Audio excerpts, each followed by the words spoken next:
pokok ni. Dia mengingatkan saya punya memori pada zaman kanak-kanak. Saya suka banyak pokok ni, duduk atas ni, lepak-lepak atas ni. Terus tengok pada tanaman-tanaman ataupun tumbuh-tumbuhan, dia akan mengurangkanlah kita punya kadar stres tu.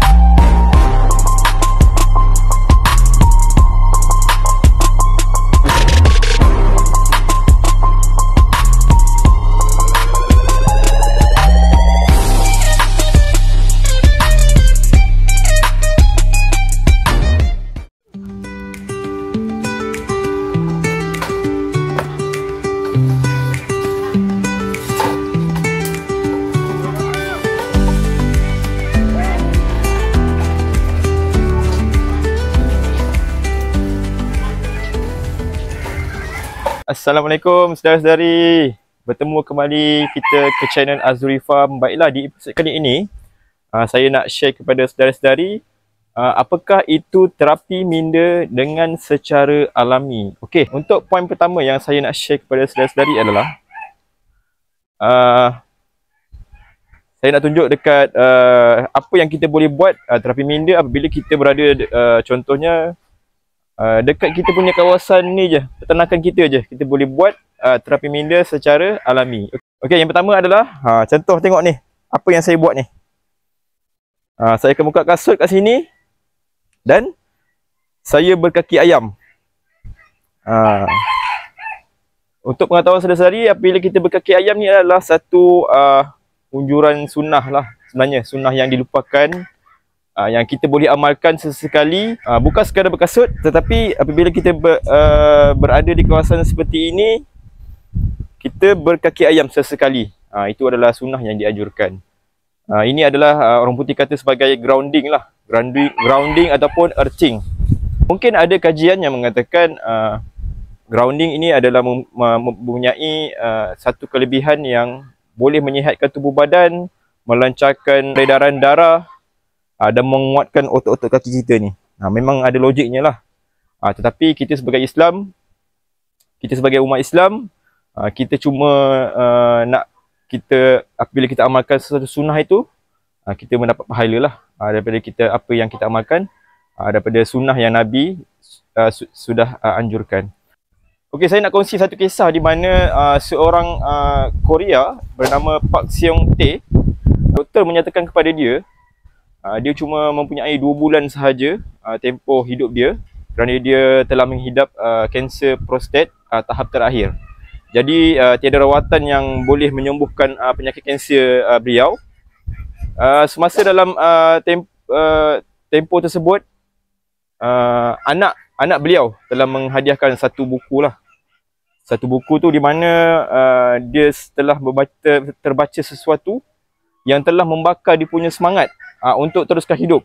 Satu ayat tu yang membuat dia berasa semangat untuk hidup adalah di dalam buku itu ada mengatakan, if you walk barefoot, you can beat cancer. Itulah salah satu yang membuat dia tersedar dan dia mulakan hidup dengan berjalan tanpa kasut.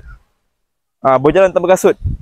Rupanya ada salah satu kebaikan yang kita boleh dapat apabila kita berjalan barefoot ataupun tanpa kasut, kita akan dapat menghindarkan daripada penyakit seperti kanser.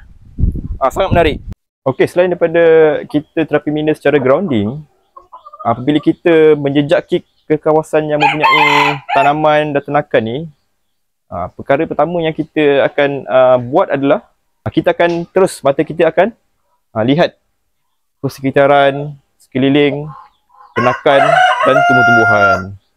So bila ada tumbuh-tumbuhan jenis yang macam hijau-hijauan dan bunga-bunga, flora, fauna, dia sekaligus akan membuatkan kita punya minda tu akan lebih kurang stres.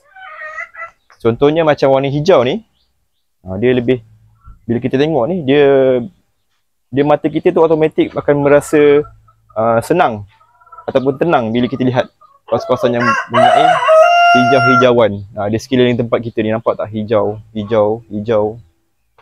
Selain itu warna-warni bunga-bunga pun dia akan menaikkan kita punya mood lah. Mood untuk pagi tu. So kita pagi tu kita keluar daripada rumah, kita dah sarapan apa semua tu, so kita nak ke belakang. Kita dah mindset, contohnya kita nak apa? Nak buat kerja sikit lah. Kerja sikit belakang, contoh kita nak uruskan kita punya ternakan ke, kita nak bagi makan ke, nak bagi minum. Mungkin ada sedikit rasa kemalasan, rasa macam malas sikit nak pergi ke belakang tu. Tapi sekali kita dah pergi belakang tu, mata kita tu akan lihat kepada tanaman-tanaman dan ternakan, automatik kita akan mood tu akan datang. Mood tu akan datang secara tiba-tiba.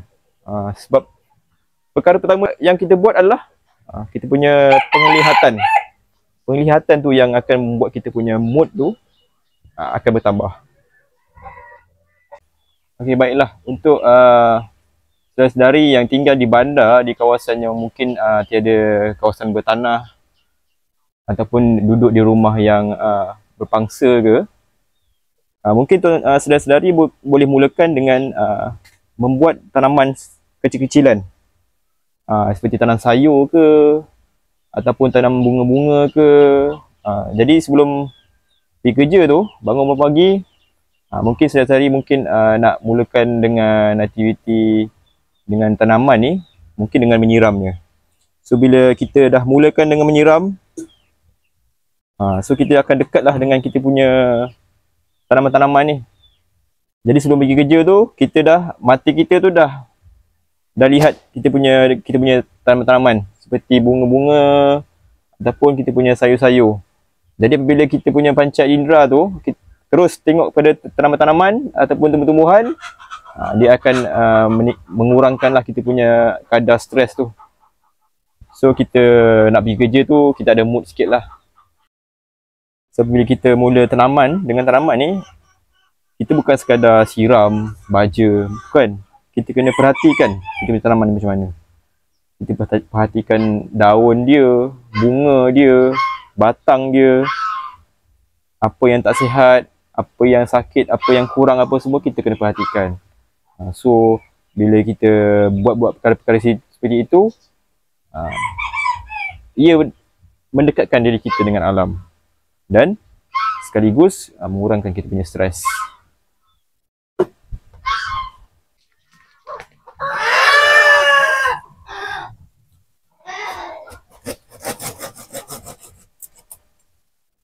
Okey. Nampak tak pot baru kat sini? So pagi tadi saya dah selesai saya dah trim pokok ciku ni. Sebelum ni pokok ni dia merimbun daun dia. Jadi saya dah trim. Bawah ni saya akan buat tempat ni lah. Tempat rabbit punya farm ke, ataupun tempat silky punya reban ke. Selain daripada tu, dia mengingatkan kepada saya punya memori masa zaman kanak-kanak.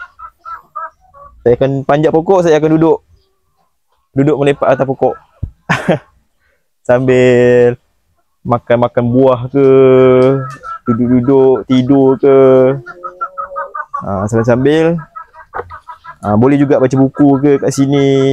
Dia akan jadi tempat pot yang baru kat sini lah, bawah pokok ciku. So sekaligus dia bila kita mendekatkan dengan alam, dia akan buat kita punya minda lebih tenang. Okay, so ini yang saya buat lah dengan keluasan kawasan yang saya ada ni, keluasan yang terhad, lebih kurang hampir 2,000 kaki persegi, hampir 2,000 kaki persegi. Saya akan trim sikit lah, mana-mana yang kawasan yang banyak pokok tu akan trim sikit. Saya akan utilize kawasan tu untuk saya punya ternakan dan saya punya apa. Selain daripada ternakan pun kita perlu mencantikkan tempat tu untuk kita punya terapi minda. Baiklah, untuk saudara-saudari yang duduk di kawasan bandar, kalau tiada kawasan seperti kami, bolehlah sesekali hujung minggu balik kampung ke, ataupun pergi ke kawasan beriadah seperti camping, hiking, ataupun berjogging di taman-taman. So kalau stres-stres kerja, sesekali bolehlah kita berterapi minda di kawasan-kawasan seperti itu, seperti berekreasi. Okey, bercakap berkenaan dengan pokok ciku ni. Pokok ciku ni kalau saudara-saudara ada tanah, kawasan tanah yang mungkin beli kawasan yang ada tanah, nak ada pokok yang untuk apa, berteduh dan boleh duduk-duduk bawah dia, boleh tanam pokok ciku ni. Boleh mula dari sekarang lah, sebab pokok ciku ni dia akan makan masa yang lama lah untuk dia membesar. Selain daripada itu, dia punya bila pembesaran dia lambat, bermakna dia punya batang dia ni kuat. So masa saya kecil-kecil ni, saya suka panjat pokok ni. Dia mengingatkan saya punya apa, memori pada zaman kanak-kanak. Saya suka panjat pokok ni, duduk atas ni, lepak-lepak atas ni. Ini pokok ni dah lebih hampir 10 tahun pokok ni. Hampir 10 tahun. Dia boleh pergi tinggi lagi pokok ni. Dan burung-burung suka duduk dekat sini dan dia buat sarang sebab sumber makanan dia dekat, mudah, seperti pokok ciku ni, buah ciku. So saya dengan anak-anak bolehlah lepak sini nanti. Sini akan dijadikan satu tempat baru untuk melepak dan beriadah bersama anak-anak saya nanti. Ya. Okey, baiklah, saya nak share sikit tentang satu statistik yang dikeluarkan oleh Kementerian Perumahan dan Kerajaan Tempatan pada tahun 2019, tak silap saya, ada mengatakan Negeri Sembilan ni merupakan adalah negeri yang paling bahagia di Malaysia berbanding dengan negeri lain lah. Pada tahun 2025 pula, Kuala Pilah merupakan top 5 bandar yang paling bahagia di Malaysia. Apa yang saya nak katakan di sini adalah statistik yang dia ambil kira oleh kementerian tersebut diukur melalui berdasarkan dia punya kawasan setempat tu lah. Sama ada dia punya akses sesebuah negeri itu kepada sesuatu tempat, dan dia punya alam sekitar dia macam mana dia punya PBT itu berfungsi terhadap dia punya masyarakat setempat. Jadi dari situlah mereka mendapatkan data-data tersebut lah.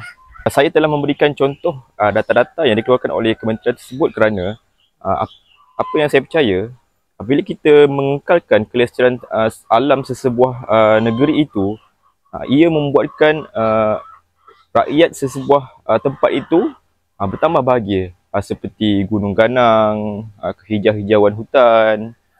Selain daripada itu, saya menekankan Negeri Sembilan sebab saya sendiri orang Negeri Sembilan. Saya tahu tempat Negeri Sembilan ni sebenarnya banyak lagi tempat-tempat yang orang luar tak tahu, orang luar tak explore. Orang putih kata Negeri Sembilan ni ada hidden gems lah yang orang luar tak tahu lagi. Sebab itulah saya memberikan contoh Negeri Sembilan sebagai antara negeri yang penduduk yang paling bahagia. Baiklah, secara kesimpulannya, saya nak kongsikan di sini, terapi minda ini adalah satu perkara yang kita boleh lakukan tanpa mengeluarkan kos lah sebenarnya. Cuma kalau kita nak ke satu tempat tu, sambil-sambil kita jalan tu, kita berterapi minda lah dengan secara alami. Terapi minda dengan alami ini adalah suatu perkara yang kita tidak perlu mengeluarkan kos. Jika kita mengalami tekanan minda, jadi kita sesekali kita pergi ke tempat yang lebih tenang lah. Jadi dengan cara itu, kita tidak perlu bergantung kepada ubat ataupun pembedahan. Sebab ada setengah sakit psikiatri ni dia perlu bergantung pada ubat lah. Bergantung pada ubat, dan ada sampai tahap ia perlu kepada pembedahan. Okey, baiklah, pernah tak saudara-saudari terfikir kenapa apabila kita mendekati alam ni, jiwa kita terasa tenang dan damai? Ini kerana saya dapati dalam surah Al-Isra ayat 44 ada Allah mengatakan bahawa seluruh alam dan langit ketujuh ini sentiasa bertasbih memuji Allah. Tetapi kita tak tahu bahasa apa yang bagaimana mereka bertasbih. Di dalam surah Ar-Ra'd ayat 28 pula mengatakan apabila kita bertasbih memuji Allah, ia membuat hati kita lebih tenang. Sebab itulah saya mengatakan apabila kita sentiasa mendekati alam, ia membuatkan jiwa kita tenang dan sangat damai. Sebab itulah Allah suruh kita memerhati setiap ciptaan Allah, seperti gunung ganang, pokok-pokok, bunga-bunga, haiwan. Bagaimana indahnya ciptaan Allah itu mungkin membuat hati kita lebih tenang. Kerana dari sekecil-kecil zarah hingga sebesar zarah itu, semua itu mempunyai fungsi-fungsi yang tertentu dan keunikan yang tertentu. Sampai kita tak boleh terfikir, terbayang betapa uniknya benda itu dan betapa bergunanya benda itu. Jadi ia membuatkan kita ini lebih menghargai alam dan menghargai sesama manusia.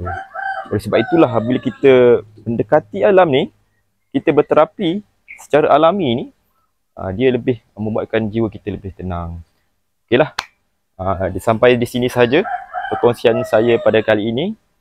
Saya harap saudara-saudari dapat belajar sesuatu, dan kalau saudara-saudari ada sesuatu yang nak dikatakan kepada kami, bolehlah komen-komen kat bawah.